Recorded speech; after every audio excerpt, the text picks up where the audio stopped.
Sekali lagi kita berikan tepuk tangan yang luar biasa bagi Tuhan kita.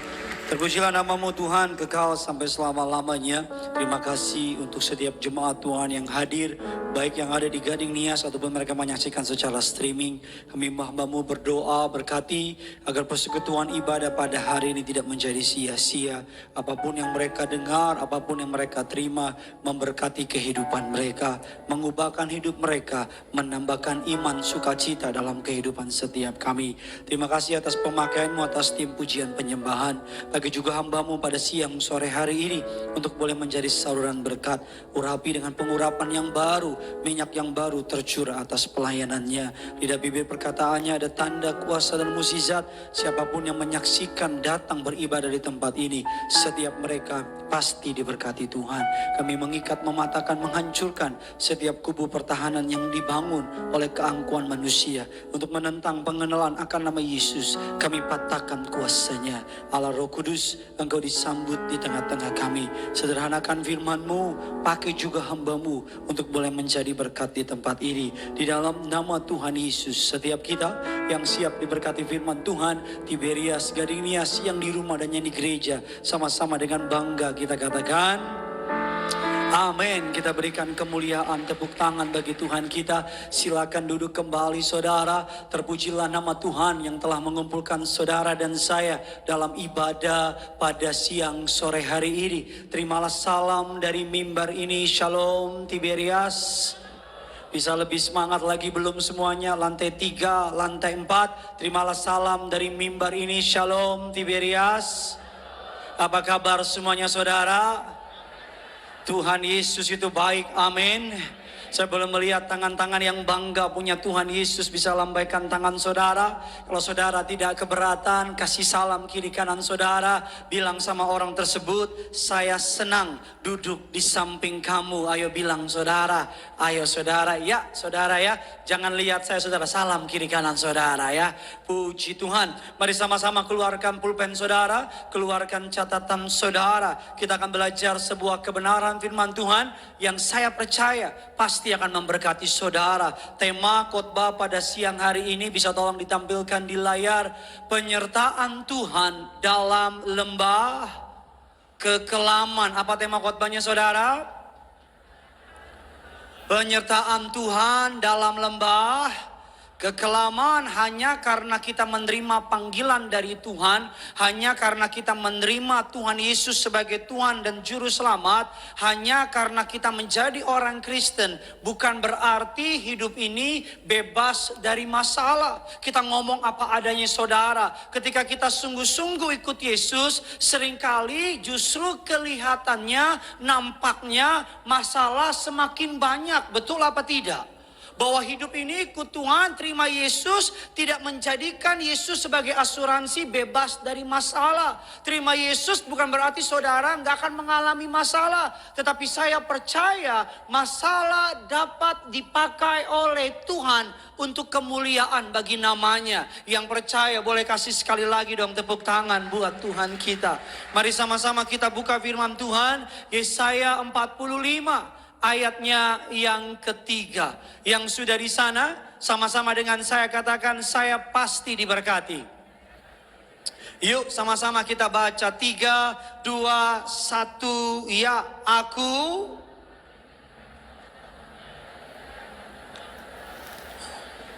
supaya engkau tahu bahwa akulah Tuhan Allah Israel yang memanggil engkau dengan namamu. Sering saya bilang dalam khotbah saya, seringkali masalah dipakai Tuhan untuk mengeluarkan yang terbaik dalam hidup kita. Alkitab mengatakan tadi harta terpendam. Alkitab mengatakan harta kekayaan yang tersembunyi. Seringkali melalui masalah, melalui masa sukar, melalui keadaan berat, masa nyaman, masa muda, masa menyenangkan, seringkali tidak membuat iman kita bertumbuh. Tetapi badai kehidupan, tantangan dalam hidup ini justru seringkali membuat yang terbaik dalam diri kita keluar. Yang percaya katakan amin. Saya punya teman saudara under 14, di bawah 40 tahun. Orang yang secara materi diberkati luar biasa. Dia punya aset di mana-mana. Tokonya atau usahanya bukan hanya ada di Indonesia, tapi juga ada di luar negeri. Tetapi kekayaan membuat dia lupa akan Tuhan. Sehingga bukan hanya tokonya yang ada di mana-mana, istri atau simpanannya juga ada di mana-mana. Ketika ekonominya drop atau turun ke bawah, dia mulai kembali ke gereja. Ketika ekonominya drop, dia mulai kembali cari Tuhan. Tuhan tuh tahu, kalau kita kadang-kadang dalam berkat kita suka lupa diri. Tuhan itu tahu, seringkali masalah yang membuat kita kembali ingat sama Tuhan. Amin.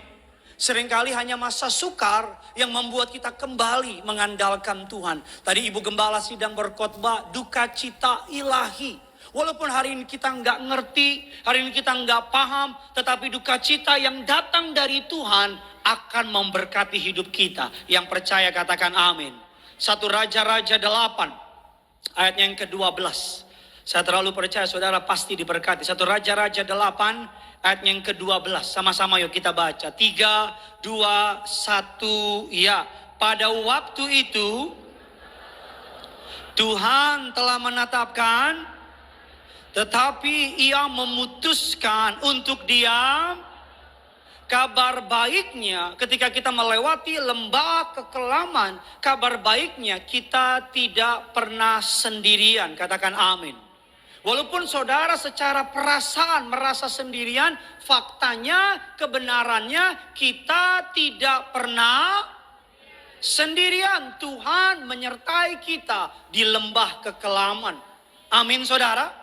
Tuhan bersama-sama dengan kita di lembah kekelaman. Satu ayat kesukaan saya, Yesaya 43.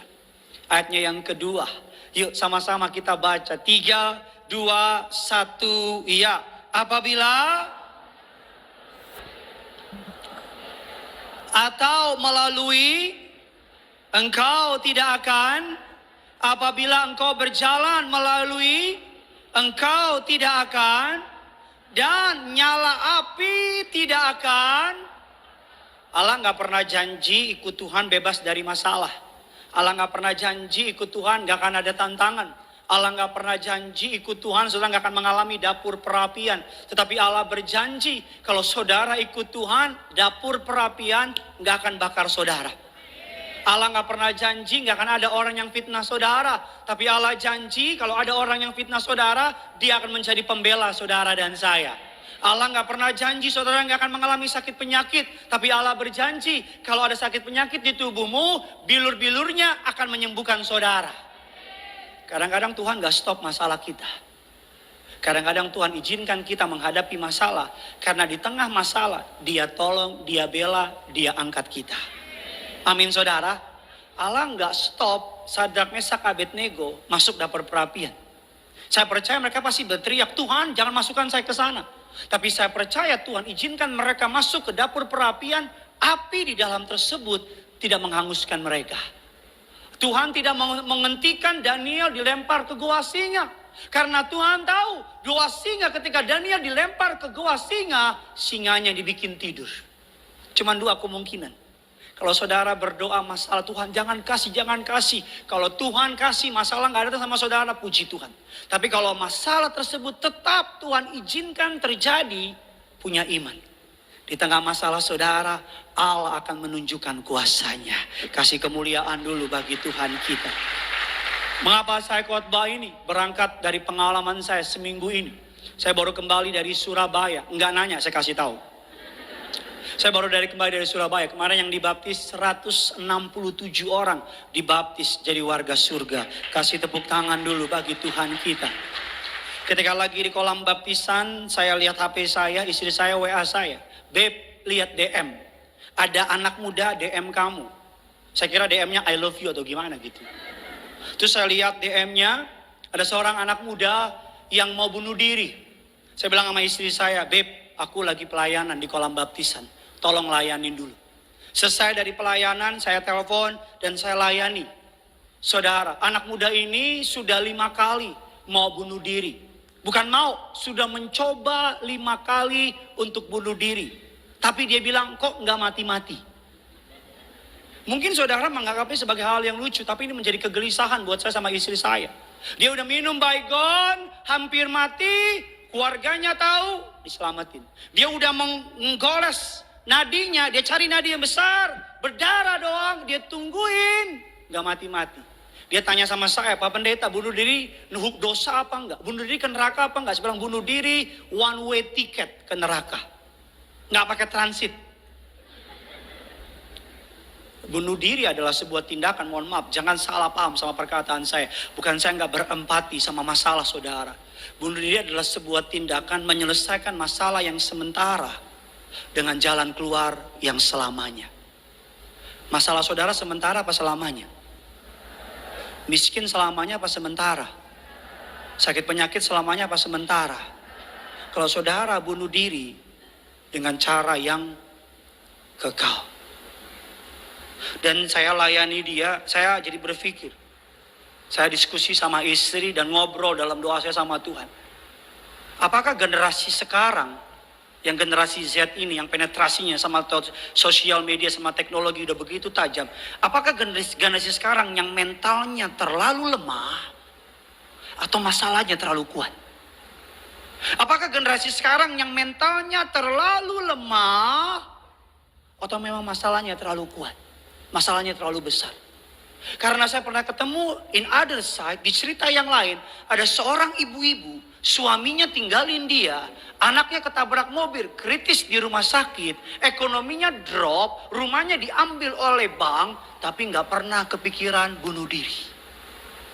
Bukan berarti masalah orang ini kecil, masalah orang ini besar. Tapi kenapa dua orang punya masalah yang sama-sama besar, tapi mengapa yang satu nggak pernah kepikiran bunuh diri, tetap ke gereja, tetap beribadah. Tapi kenapa yang satu mau bunuh diri? Apakah mungkin karena generasi sekarang mentalnya terlalu lemah? Atau mungkin masalah mereka yang terlalu besar? Atau mungkin jemaat semua diam semua, atau saya nggak ngerti kenapa jemaat diam semua di sini. Apakah pendengaranmu yang kurang, atau suaraku yang terlalu lemah? Saya diskusi sama istri saya, dan kami menemukan satu kesamaan. Saya percaya ini dari Tuhan. Yang membedakan dua orang yang punya masalah, sama-sama besar, tapi yang satu memutuskan untuk tetap ke gereja, yang satu memutuskan untuk bunuh diri, adalah perbedaan dari bagaimana cara mereka memandang Tuhan. Siapa Tuhan di pikiran saudara? Siapa Tuhan dalam pemandangan saudara? Kita bilang kita percaya kepada Yesus. Yesus yang bagaimana kita percaya? Kalau saudara percaya Yesus yang pemarah, Yesus yang benci, Yesus yang hukum saudara, Yesus yang pengen saudara susah, semua orang saudara menyembah Tuhan, tetapi Tuhan yang model bagaimana? Siapa Tuhan di pikiran saudara? Ketika engkau mendengar kata Tuhan, bagaimana pribadinya dalam hati dan dalam pikiranmu? Kalau engkau memikir dia Tuhan yang pemarah, dia Tuhan yang benci, karena banyak anak muda zaman sekarang percaya Tuhan itu pemarah. Dia Tuhan yang duduk di tatanya, menantikan kita buat salah 24 hour. Kalau kita buat salah, dibilang cut, malaikat hajar. Saya papa, saya seorang ayah. Kalau anak saya, suatu hari anak saya Genesaret lari-lari di rumah. Karena rumah kami luasnya 5 hektar. Anak-anak saya lari-lari, saya bilang, Gene, jangan lari-lari, Gene, jangan lari. Tiba-tiba dia lari-lari, dia kesandung, berdarah mukanya. Berdarah mukanya. Saya nggak bilang gini, kamu sih. Saya langsung lari, peluk dia nangis. Ada yang salah dia. Wah, saya gendong dia. Don't worry. Ada papa. Udah saya obatin lukanya, nangisnya udah diem. Baru saya ngomong, jangan lari-lari lagi ya. Enggak, ketika udah jatuh berdarah. Wah, kamu sih. Ada suami istri bawa anaknya ke gereja. Makanya anak sekolah minggu harus dibawa ke sekolah minggu. Bilang amin dulu. Kalau dibawa di ibadah umum gak cocok khotbahnya. Nanti dia begini. Duduk. Karena khotbahnya gak relate sama anak sekolah minggu. Dia duduk. Dia mainin pokok suara apa tuh. Dia mainin bulutin. Papanya bilang, "Nak, jangan main-main, nanti Tuhan marah loh." Dia diam. Berapa menit kemudian karena bosan, dia pokok doa, dia bikin pesawat-pesawatan. Mamanya bilang, "Nak, itu pokok doa, nanti Tuhan marah loh." Dia diam lagi. Tas mamanya dibuka, tutup, buka, tutup. Papa mamanya bilang, "Nak, nanti Tuhan marah loh." Anaknya bilang gini, "Pak, Mah, Tuhan darah tinggi ya? Marah-marah mulu." Siapa Tuhan di pikiran saudara?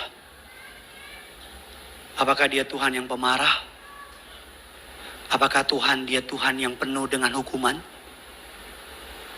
Ataukah dia Tuhan yang jahat? Atau dia Tuhan yang mengasihi saudara? Atau dia Tuhan yang mati di kayu salib bagi saudara? Atau dia Tuhan yang tinggalkan surga, turun ke dunia, mati di kayu salib agar saudara dan saya tidak binasa? Tuhan yang model apa yang ada dalam konsep berpikirmu? Kalau saya percaya Tuhan yang saya sembah Tuhan yang baik. Sekalipun keadaan saya nggak baik, Tuhan saya tetap baik. Selama-lamanya Yesus tetap baik. Bilang kiri kanan saudara, Tuhan Yesus baik.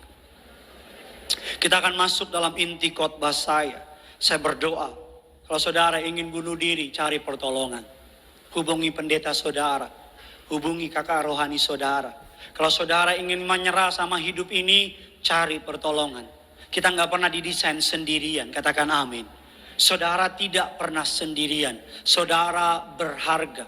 Orang tuamu nggak ngerti sama saudara karena banyak anak muda yang ngalamin ini. Saya udah 1-2 lebih dari 10 kali banyak anak muda tangannya penuh dengan cat dan sebagainya. Cari pertolongan. Saudara bisa hubungi, saudara bisa DM saya. Kalau belum follow, tolong follow dulu. Kita lihat firman Tuhan Yesaya 9 ayat pertama dan ke-6. Sama-sama yuk kita baca. 3, 2, 1, ya.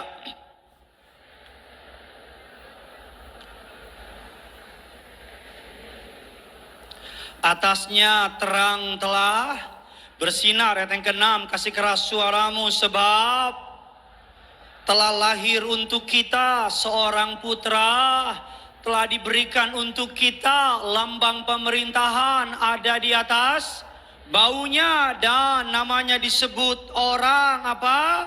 Penasehat, Allah yang, Bapa yang, Raja. Sekali lagi lebih keras, penasehat, Allah yang, Bapa yang, Raja, penasehat ajaib, Allah yang perkasa, Bapa yang kekal, Raja. Ayat ini hanya muncul di Natalan biasanya, tapi nggak pernah muncul. Padahal ayat ini saudara ditujukan untuk every season, in any season, dalam setiap musim kehidupan saudara. Dia Bapa yang kekal, penasehat ajaib, Allah yang perkasa, Bapa yang kekal, Raja damai. Tampilkan ayatnya. Dikatakan demikian ayatnya, sebab seorang anak telah lahir untuk siapa? Untuk kita. Seorang putra telah diberikan untuk siapa? Untuk kita. Yesus datang ke dunia bukan untuk against you. Dia datang ke dunia yang kita rayakan Natalan saudara. Cepat deh, dikit lagi waktu cepet, tiba-tiba udah September nih. Besok Oktober, November, Desember. Tanggal 3 Desember, jangan lupa Natal Tiberias di GBK. Kasih tepuk tangan dulu buat Tuhan. Yang pertama dikatakan penasehat ajaib. Penasehat ajaib. Mengapa disebut penasehat ajaib? Mengapa ayat ini muncul di Alkitab? Mengapa kalimat pertama Allah bilang penasehat ajaib, wonderful counselor, penasehat ajaib. Mengapa disebut demikian? Karena sederhananya, karena mengapa kita perlu nasihat? Karena sederhana seperti ini, terlalu sedikit yang kita ketahui dan terlalu banyak yang kita tidak mengerti. Betul apa betul?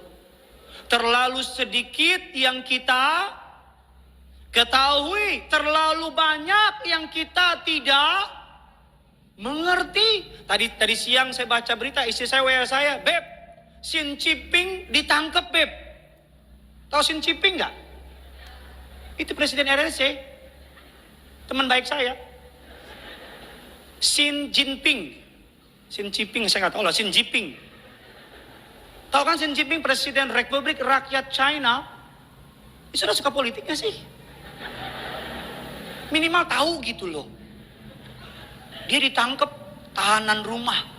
Xia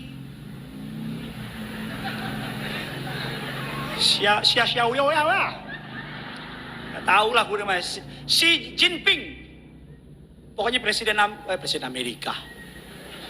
Tadi saya baca beritanya, mereka ditahan walaupun masih belum terkonfirmasi. Gampang gini, saudara turun ke bawah, kita tahu nggak ada apa di bawah? Oh, saya tahu Pak, ada parkiran. Nggak gitu maksud saya. Kita nggak tahu ada apa di depan. Terlalu sedikit yang kita ketahui, terlalu banyak yang kita tidak mengerti. Saya nggak pernah lupa beberapa tahun yang lalu ada teman saya, seorang hamba Tuhan. Bro, investasi yuk di koperasi titik-titik. Bro taruh 100 juta, setiap bulan bunganya 10%. 100 juta tiap bulan 10 juta. Udah ini ikut, udah hasil begini. Siapa yang nggak pengen? Saya langsung pikirin tabungan saya dari Swiss, saya pengen cairin.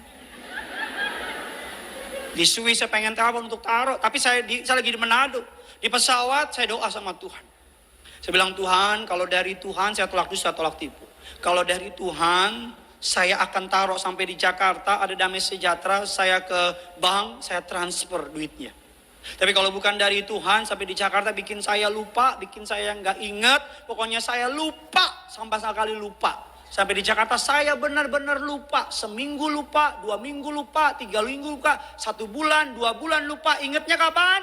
Ketika malam-malam lagi nonton TV, tiba-tiba muncul berita, nasabah dari koperasi ini uangnya tidak dibayar, sedang kumpul di Polda Metro Jaya. Lihat itu, kalimat pertama yang muncul di mulut saya, puji Tuhan. Kalau saya taruh uang saya masih jomblo hari ini. Karena itu uang tabungan nikah. Kalau saya taruh uang saya ketemu saudara.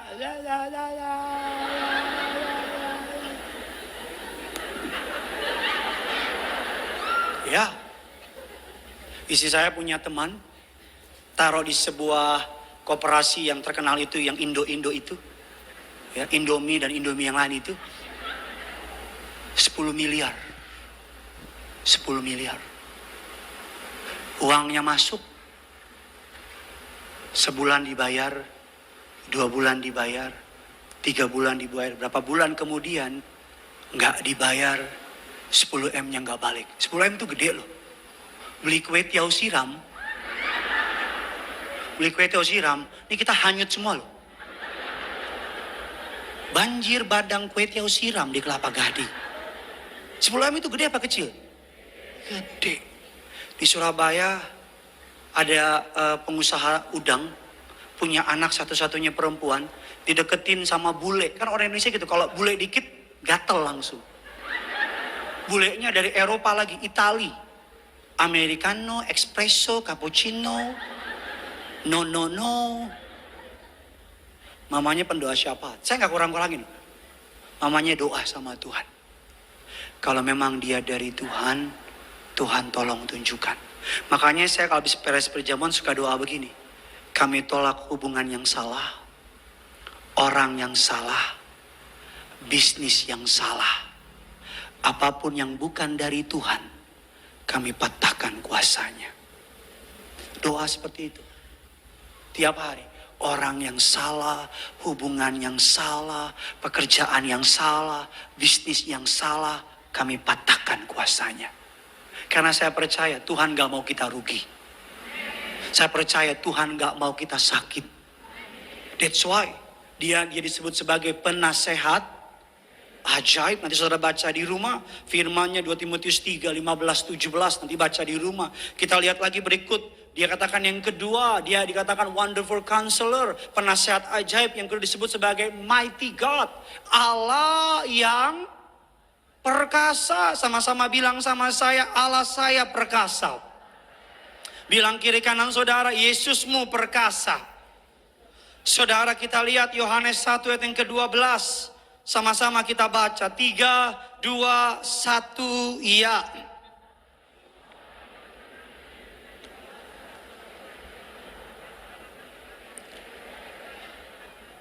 Filipi 4 ayatnya yang ke-13. Filipi 4 ayat yang ke-13. Sama-sama kita baca. 3, 2, 1, ya. Segala perkara yang memberikan kekuatan, segala perkara dapat ku tanggung di dalam Dia yang memberi. Tuhan Yesus penolong, tetap percaya. Kasih tepuk tangan buat Tuhan kita. Mighty God, Allah yang perkasa. Kemarin saya pelayanan ke Surabaya sama Pendeta Aristo, Pendeta Elvis. Ketika sampai di Surabaya ada seorang ibu namanya Ibu Grace Tan. Kanker payudara stadium 2. Sudah ke berbagai macam pengobatan. Ke Singapura, ke Penang, ke Sinsei dan sebagainya. Nggak sembuh-sembuh. Saya dengan segala hormat 1 bulan belakangan ini saya kalau doain anak-anak muda. Di SCBD ada anak muda 18 tahun, Pak tolong doain. Saya punya benjolan di payudara. Kita doain dalam nama Yesus. Kalau Ibu Gembala kan suka ngajar. Mengecil, mengecil, mengecil dan hilang. Saya doa mengecil, mengecil, mengecil dan hilang.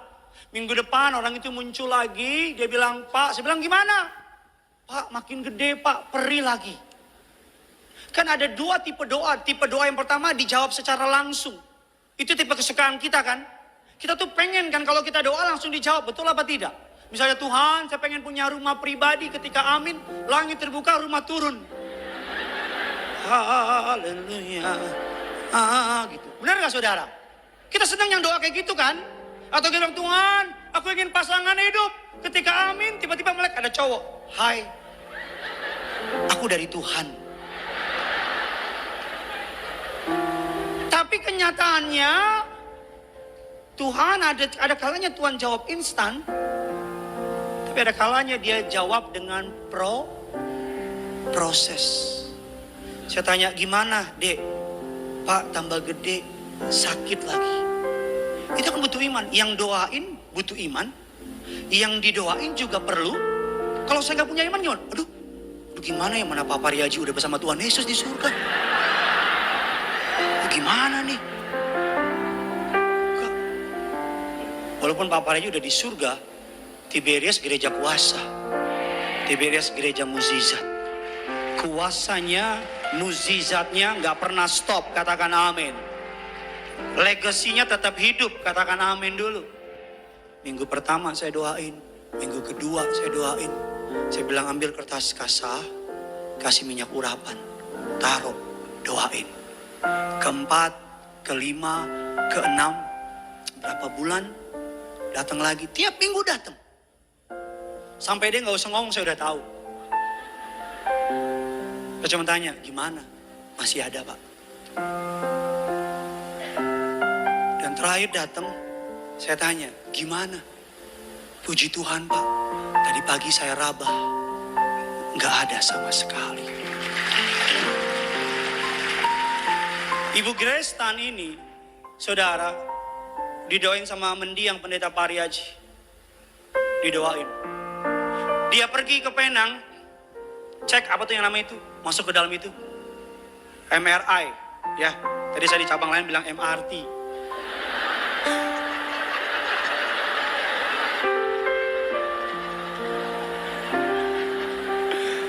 Ya namanya kespleset ya mau gimana.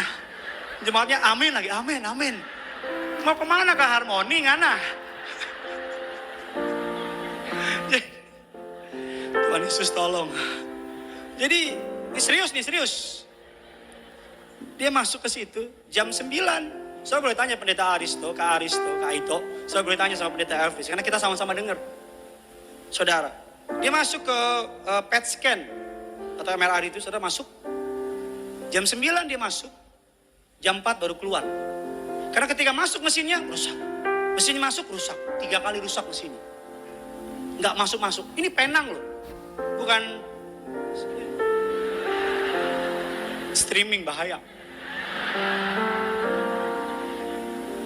Soalnya kita kan udah lama kan. Saya cukup tatap mata saya tahu arti satu sih.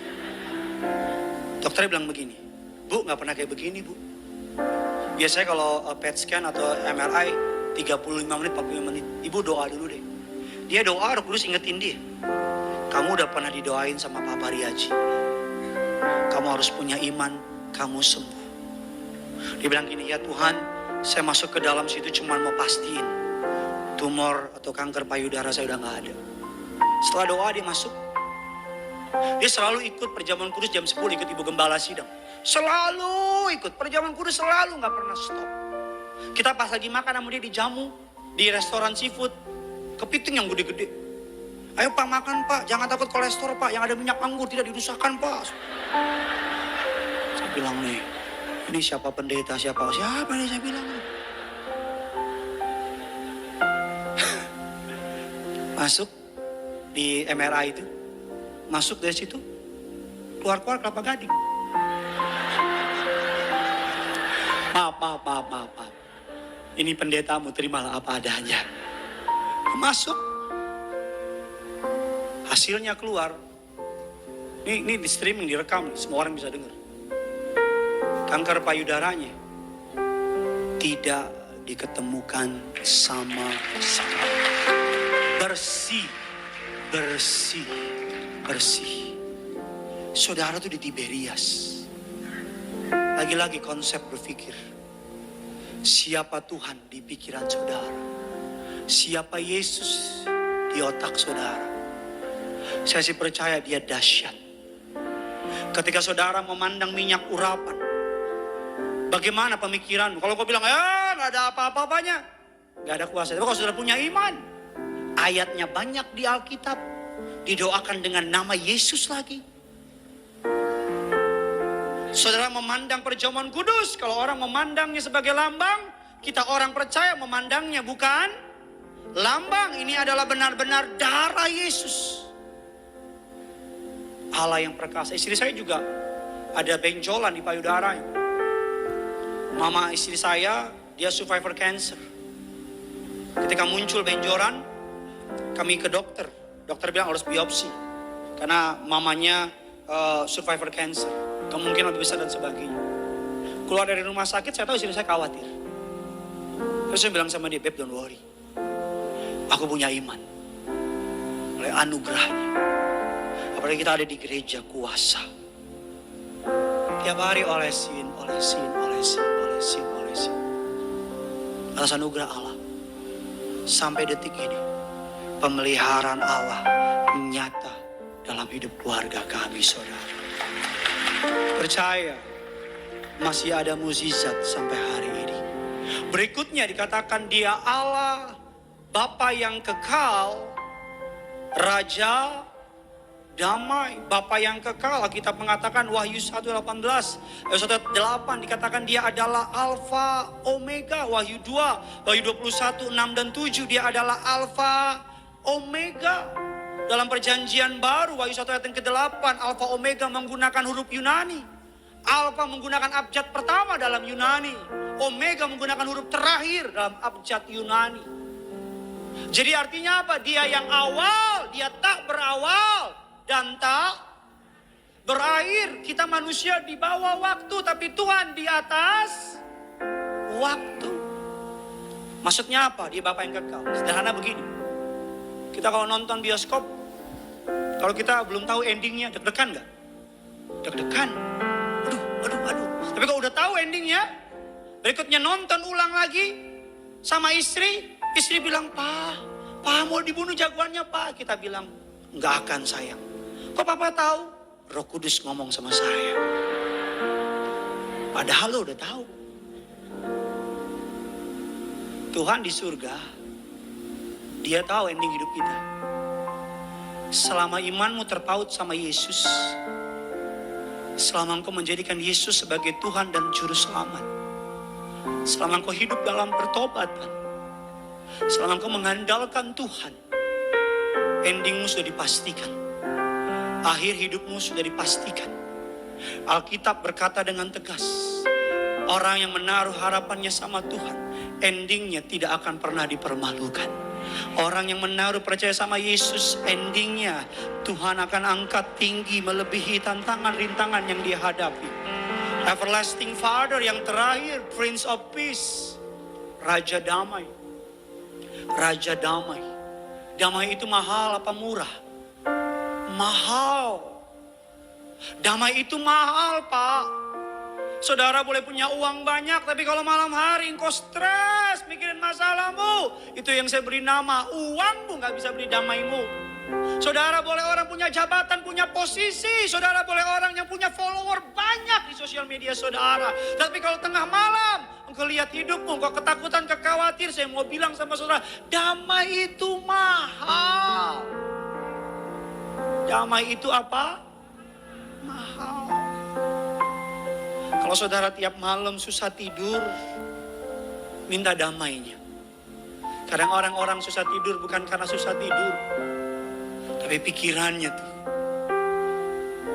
Kalau saudara baca berita langsung tanganmu basah, deg-degan dan sebagainya.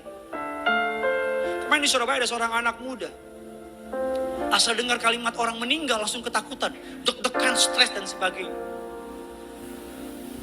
Saya berdoa, damai yang melampaui akal pikiran manusia, damai yang dari surga, damai yang Yesus berikan, plug in, dinempelin, diinstal, ditaruh dalam hati dan pikiran saudara.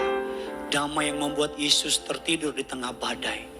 Damai yang membuat Yesus di atas kayu salib tetap berkata, ampunilah mereka. Damai Yesus yang dapat mengampuni murid-muridnya. Damai yang Yesus tetap dapat mengasihi orang yang membenci dia. Damai yang demikian ada bagi jemaat Tiberias dimanapun saudara berada. Shalomnya limpah dalam saudara. Kasih tepuk tangan buat Tuhan kita. Sama-sama kita bangkit berdiri, kita datang sama Tuhan.